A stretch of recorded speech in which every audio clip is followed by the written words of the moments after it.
नमस्कार मित्रांनो, न्यू मधुर मराठी या चॅनलमध्ये आपलं स्वागत आहे. घरोघरी मातीच्या चुली या मालिकेच्या आजच्या एपिसोडमध्ये आता शरू ऐश्वर्याला विचारते की जर का तू माझ्या जागी असतीस तर काय केलं असतं, ठेवला असता का सहज माझ्यावर विश्वास. तेव्हा ऐश्वर्या मुद्दामून बोलते की छे अगं उलट मी तर तुझी परीक्षाच घेतली असती. आता शरूही खुश होऊन म्हणते की एक्झॅक्टली, मग मी देखील तेच करणार आहे. ऐश्वर्या अवाक होऊन बोलते की काय म्हणजे तू माझी परीक्षा घेणार? 1 मिनिट, ते पैसे मी चोरायचे की काय? आता शर्वरी खुश होऊन हो तू ते पैसे चोरायचे असंच सांगत असते. तर त्याच वेळेस दुसरीकडे आता जानकी या अवंतिकाला बोलत असते की ऐश्वर्यासाठी ही परीक्षा पास करणं खूप कठीण असेल, पण मला माहिती आहे हे सगळं तिला करावंच लागेल. तर तेव्हाच दुसरीकडे ऐश्वर्या जरासा विचार करते आणि शर्वरीला सांगते की ठीक आहे, मी ते पैसे चोरेन, परंतु एका अटीवर. शरू विचारते की कुठली? ऐशू सांगते की त्यातले अर्धे पैसे तुम्हाला द्यायचे. शर्वरी म्हणते की काय वेडी वगैरे आहेस की काय, त्यातले अर्धे पैसे मी तुला का देऊ? ऐश्वर्या म्हणते की अगं ते पैसे मी चोरणार, मी म्हणजे एवढी मोठी रिस्क मी घेणार आणि त्यातले अर्धे पैसे तुला मला द्यायला काय हरकत आहे? तसंही हे सगळं काम मी काय फुकटात करणार नाही. मी ते पैसे चोरणार, एवढी मोठी रिस्क घेणार, मग फायदा देखील मोठाच असायला हवा ना, नाहीतर त्याला काही अर्थच नाहीये. बघ ना, मी जानकीच्या खोलीत जाणार, पैसे चोरणार, केवढी मोठी रिस्क आहे आणि एवढं सगळं मी फुकटात का करू? तर त्याच वेळेस इकडे जानकी अवंतिकाला सांगते की शर्वरी फणसांना आमच्यातलं भांडण खरं वाटावं यासाठी हे नाटक खूप जेन्युअनली करावं लागणार आहे आणि म्हणूनच जेव्हा केव्हा आम्ही भांडत असू तेव्हा तुला मध्ये पडावं लागणार. आणि होय, त्यावेळेला आम्ही तुला कदाचित वाटेल तसं बोलू, परंतु त्या गोष्टीचं तू फार वाईट नको वाटून घेऊस. हे सगळं नाटक आहे, पण तरीही असं कधी कधी होत शकतं ना. तेव्हा अवंतिका हसूनच सांगते की आई नो वहिनी, नाही असं काही होणार. तर त्याच वेळेस इकडे शर्वरी ऐश्वर्याला म्हणते की ठीक आहे, मी तुला पैसे द्यायला तयार आहे, पण 30%. ऐश्वर्या सांगते की नाही 50%. इकडे शर्वरी म्हणते की 35%. ऐश्वर्या लगेच बोलते की 55%. आता शर्वरी काही बोलणार तेव्हा ती म्हणते की लिसन शर्वरी, आपण एक काम करूयात ना, जानकीला कसं हरवायचं ते मी माझ्या पद्धतीने बघते आणि तू तुझ्या पद्धतीने, आणि तिला कसं हरवायचं हे मला खूप चांगलं माहिती आहे, याआधी खूपदा केलंय ग मी, चल. असं म्हणत ऐश्वर्या जायला लागते तेव्हा शर्वरी लगेच पॅनिक होऊन म्हणते की थांब थांब. आता ती ऐश्वर्याला या रकमेतले 50% पैसे द्यायला तयार असते. ऐश्वर्या मनातनं खुशच झालेली असते आणि जाता जाता या शर्वरीला सुनावते की मी तुझ्या सोबत आहे याचा अर्थ असा नाही आहे की मला तुझी गरज आहे, कारण ही ऐश्वर्या तिथेच असते जिथे हिचा फायदा असतो. आणि ती गुड नाईट बोलून तिथून निघून जाते. तेव्हा शरू मात्र एकटीच हसत उभी असते. त्याच वेळेस जानकी अवंतीला बोलते की हे बघ, काही करून ऐश्वर्या पुन्हा पहिल्यासारखी वागायला लागली आहे, ती माझ्या विरोधात गेली आहे, ही गोष्ट सर्वांना खरी वाटायलाच हवी, खास करून शर्वरी वंशांना. त्यामुळे ही गोष्ट फक्त आपल्या तिघींमध्येच ठेवायची, अगदी आपल्या नवऱ्यांना देखील सांगायचं नाही. तेव्हा अवंतिका बोलते की डोंट वरी वहिनी, परंतु पुढे अवंतिका तिच्या मनातली एक भीती बोलून दाखवते. ती म्हणते की हा सगळा आपला प्लॅन एक्झिक्यूट करता करता जर का शर्वरीताईंनी खरंच ऐश्वर्याला त्यांच्या बाजूने करून घेतलं तर. तेव्हा जानकी मात्र सांगते की नाही ग, असं नाही होणार. आता ऐश्वर्या पूर्णपणे बदलली आहे, मला खात्री आहे ती आपल्याला दगा नाही देणार. तिला खात्री असते की ऐश्वर्या तिचा विश्वासघात कधीच नाही करणार. आणि इतक्यात तिला ऐश्वर्याचा मेसेज येतो की आत्ता भेटूया का, परंतु ती रिप्लाय देते की नाही आत्ता नको, जरा उशिरा भेटूया आणि सगळे मेसेजेस तू डिलीट करून टाक. आता ऐश्वर्या देखील हा मेसेज वाचते, ती देखील ठीक आहे रिप्लाय करते आणि मोबाईल बाजूला ठेवते. इतक्यात तिथे येतो सारंग. त्याला पाहताच ऐश्वर्या लगेच तिचा तोरा बदलते आणि तिथून जायला लागते. सारंग म्हणतो की 1 मिनिट ऐश्वर्या, हे बघा तुम्ही असं का वागताय, जानकी वहिनी आणि तुमचं भांडण झालंय का? ती लगेच तुटकपणे बोलते की हो झालं. मग तेव्हा तो बोलतो की काय झालंय? अहो मी तुम्हाला विचारूही नाही का शकत? अहो तुमच्या मनात तर वहिनीबद्दल इतका रिस्पेक्ट होता, मग अचानक काय झालं? ऐश्वर्या उत्तर देते की मग काय करू मी, त्या जानकीच्या सांगण्यावरून मी या घरात परत आले आणि ती मला आत्ता असं वागवते जशी काय मी युजलेस आहे. तेव्हा आता सारंग घाबरतो. तो म्हणतो की मग काय करणार आहात तुम्ही ऐश्वर्या? पुन्हा पुन्हा या घरात भांडण करून हे घर सोडून निघून जाणार? हे ऐकून सारंग तर खूप पॅनिक होतो. तो म्हणतो की ऐश्वर्या, मला तुमचं माहिती नाही, परंतु माझं ना तुमच्यावर स्वतःपेक्षा जास्त प्रेम आहे, आणि जर का तुम्ही हे घर सोडून गेलात तर. आता ऐश्वर्या मात्र निर्विकारपणे शांत उभी असते. सारंग विचारतो की सॉरी, तुम्हाला वाईट वाटलं का? तेव्हा ती बोलून जाते की आता यात वाईट वाटण्यासारखं काय आहे? कोणीतरी आपल्यावर प्रेम करतंय, ही फिलिंग नेहमी छानच असते. वर सारंग प्रश्न करतो की ऐश्वर्या, तुमचंही प्रेम आहे का माझ्यावर? ती मात्र उत्तर देते की हे सगळं बोलायला आत्ता वेळ नाहीये, नंतर बोलते तुमच्याशी, आणि ती तिथून निघून जाते. तेव्हा तो वैतागत म्हणतो की माझंही तुमच्यावर प्रेम आहे, एवढं बोलायला काय झालं होतं? आता त्यानंतर दुसरा दिवस उजाडतो. घरातील सर्वच जण नाश्त्यासाठी बसलेले असतात. जानकी सुमित्रेला विचारते की कसे झालेत? तर तेव्हाच इकडे सारंग बोलत असतो की वहिनी खूप छान झालेत ग. आणि इतक्यात तिथे येते ऐश्वर्या. ती लगेच आता रागाने बोलते की अरे वा, सगळे नाश्त्यासाठी बसले सुद्धा, कुणाला माझ्यासाठी थांबावंसं नाही का वाटलं? काय सारंग, तुम्ही सुद्धा? तो मात्र जरा चाचरतो. तर ऐश्वर्या म्हणते की एनिवे, खूप भूक लागली आहे, कोणी वाढणार आहे का? तेव्हाच सुमित्रा शांतपणे म्हणते की हो ऐश्वर्या, अगं बस ना. तर त्यानंतर जानकी सुमित्रेला सांगते की आई, अप्पे व्हायला जरा वेळ लागेल. हे बघा, तुम्ही सगळे बसलेच आहात तर व्यवस्थित पोटभर खा, आम्ही तिघी नंतर बसू. आणि ऐश्वर्या, अगं तुला जर का एवढीच भूक लागली होती तर मग लवकर उठायचं ना, मला सांगायचं, मी करून दिलं असतं तुला. तर तेव्हाच ऐश्वर्या मुद्दामून भांडणाचं नाटक सुरू ठेवते. ती बोलते की काही गरज नाहीये, हे बघ माझे हात शाबूत आहेत, माझं मी घेईन. तेव्हा अवंतिका समजावू लागते की ऐश्वर्या, अगं तू बहिणीशी असं का बोलते? त्यांना थोडे माहिती होतं की तुला भूक लागली म्हणून, आणि आपण रोज काय करतो, सगळ्यांचं झाल्यानंतर आपण तिघी बसतो ना. बहिणी काय मुद्दामून करतील का असं? सांग बघू, असं का वागते?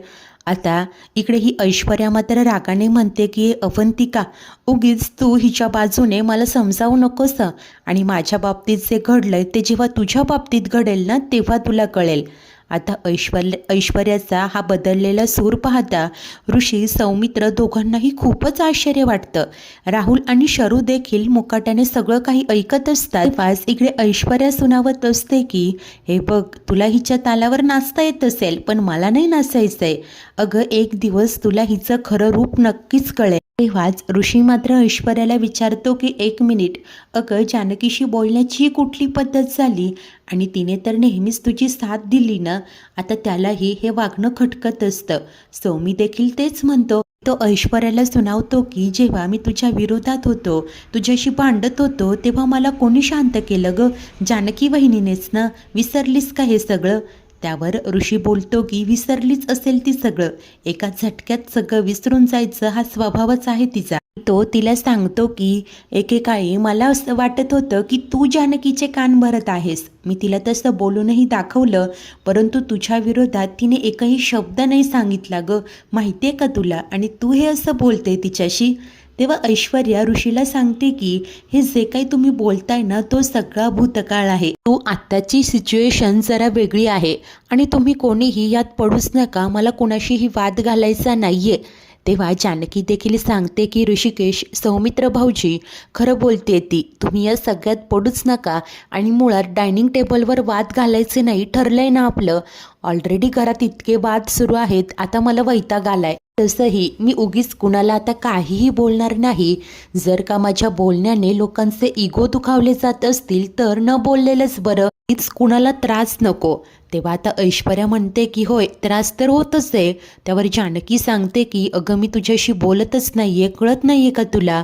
आणि आता पुन्हा दोघींमध्येही वादाला सुरुवात होते. त्या या वादामुळे इकडे सुमित्रा, ऋषी सर्वांनाच खूप मनस्ताप होत असतो. तर काही वेळानंतर नाश्ता उरकून शर्वरी आणि राहुल रूममध्ये येतात. शरू खुश होऊन हसायला लागते. तेव्हा राहुल तिला विचारतो की काय झालं, प्यादं मिळालं वाटतं?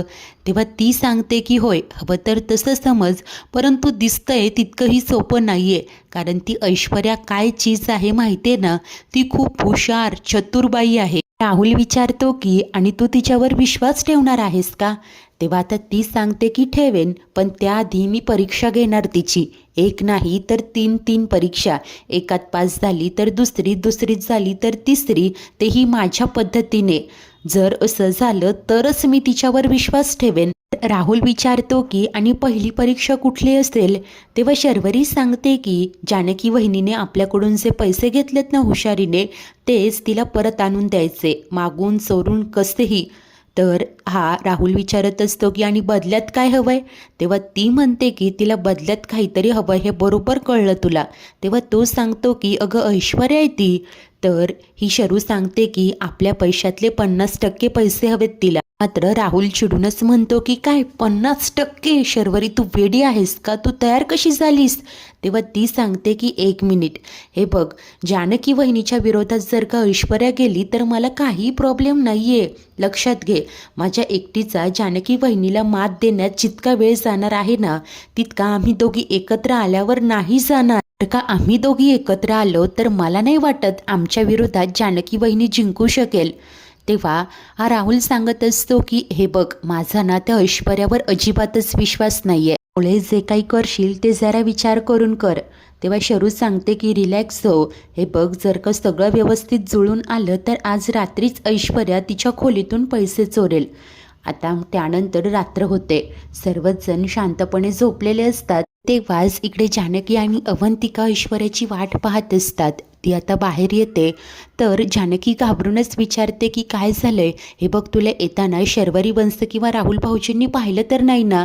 तेव्हा ऐशू सांगते की नाही, त्यांच्या खोलीचं दार बंद होण्याचीच मी वाट पाहत होते.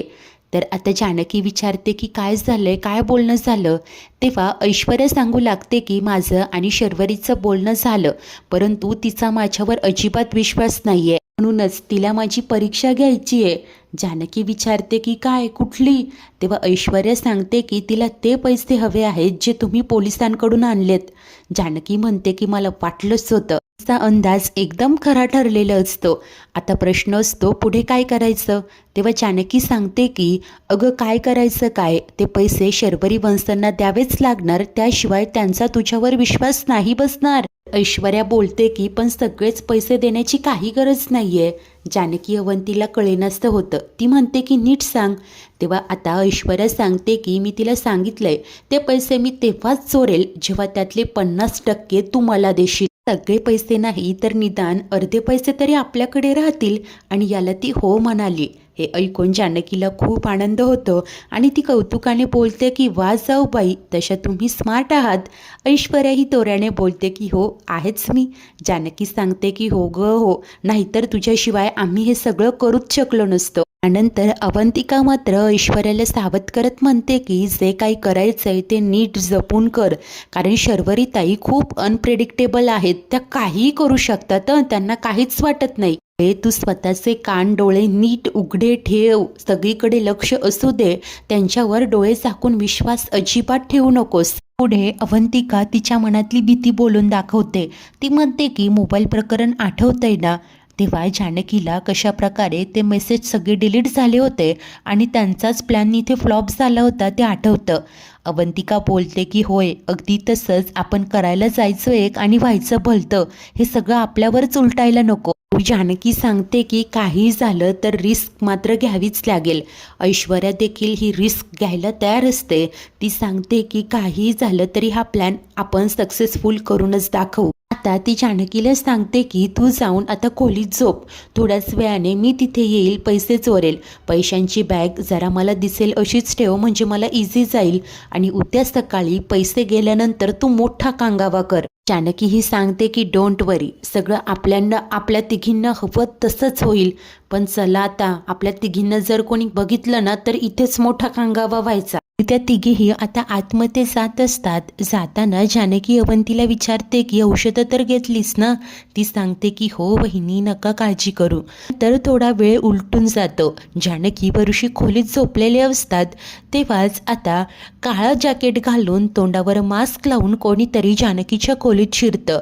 कपाट उघडून समोरच असलेली पैशांची बॅग ते उचलतं आणि कपाट बंद करताना अचानक जोराचा आवाज होतो. या आवाजाने ऋषीला जाग येते. त्यासरशी ही व्यक्ती देखील पटकन कपाटाच्याच बाजूला लपते. ऋषी मात्र डोळे उघडतो, आजूबाजूला कोणी नाहीये हे पाहतो आणि पुन्हा झोपी जातो. तेव्हा आता ही जी कोणी व्यक्ती असते ती लगेच पटकन दब्या पावलांनी खोलीबाहेर निघून जाते आणि त्यानंतर जानकी डोळे उघडते. तिला असं वाटतं की ऐश्वर्या खोलीत आली, पैसे घेतले आणि निघून गेली, त्यामुळे प्लॅन वर्कआउट होतोय या विचाराने ती रिलॅक्स होत झोपी जाते. आणि आता त्याच नंतर दुसऱ्या तिसऱ्या मिनिटालाच तिथे एंट्री होते ऐश्वर्याची. ऐश्वर्या देखील जॅकेट घालून तोंडाला मास्क लावून तिथे एंट्री घेते. हळुवारपणे कपाट उघडते आणि पाहते तर काय, तिला तिथे पैशांची बॅगच दिसत नाही. ऐश्वर्याला खूप आश्चर्य वाटतं. ती सगळीकडे नीट चाचपडून पाहते, खात्री करून घेते आणि त्यानंतर चेहऱ्यावरचा मास्क बाजूला करत विचार करू लागते की पैशांची बॅग कुठे गेली. मी जानकीला तर सांगितलं होतं की बॅग मला दिसेल अशीच ठेव, ती बॅग ठेवायला विसरली असेल का? काय करू, उठवू का तिला? नाही, जाऊ देत, उठवतेच असा विचार करून ती आता जानकीच्या जवळ येते. जानकी मात्र शांतपणे झोपी गेलेली असते. ऐश्वर्या तिला उठवणार इतक्यात ऋषी त्याची कूस बदलतो, त्यामुळे घाबरूनच ऐश्वर्या पटकन खाली बसते. आता त्यानंतर ऋषी शांत झालेला असतो. ऐश्वर्या पुन्हा एकदा जानकीला उठवायचं ठरवते, परंतु इतक्यात ऋषीला ठसका लागतो आणि तो जरासा खोकत असतो. त्यामुळे उगीचच ऋषीला जाग येऊन त्याने पाहायला नको, काही तमाशा नको, म्हणून ऐश्वर्या शांत राहते आणि हळुवारपणे खोलीच्या बाहेर निघून जाते. इकडे जानकी मात्र शांत झोपी गेलेली असते. मित्रांनो, आजचा एपिसोड इथेच संपतो. तर पुढील भागात आता दुसऱ्या दिवशी ऐश्वर्या जानकीकडे येते आणि म्हणते की आपलं ठरलं होतं ना गं, तू ती पैशांची बॅग ठेवशील, मी ते पैसे घेऊन जाईल, पण तू ती बॅग ठेवलीच नाही. जानकी म्हणते की अगं असं काय करते, तू तर बॅग घेऊन गेली होतीस ना, मी स्वतः पाहिलं. तेव्हा ऐशू सांगत असते की नाही अगं, मी आलेच नव्हते, मी ती बॅग घेतलीच नाही. तेव्हा जानकीला कळून चुकतं की दुसरंच कोणीतरी येऊन पैशांची बॅग घेऊन निघून गेलं. त्यानंतर घाबरलेली जानकी ऋषीकडे येते आणि झालेल्या चोरीबद्दल त्याला सांगते.